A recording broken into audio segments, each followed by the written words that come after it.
Ini lah kuih kering Melaka. Assalamualaikum bro. Apa jam? Kuih kering sedap lah. Dari Singapura. Ni kira berapa? Kaki 10. 10. Cubalah makan asam pedas orang Melaka. Makan sekali 3 bulan. Ya, I tak lupa.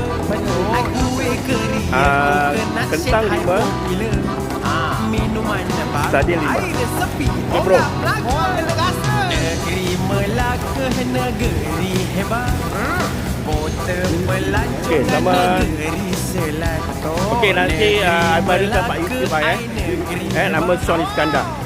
Okey bro. Okey, selamat.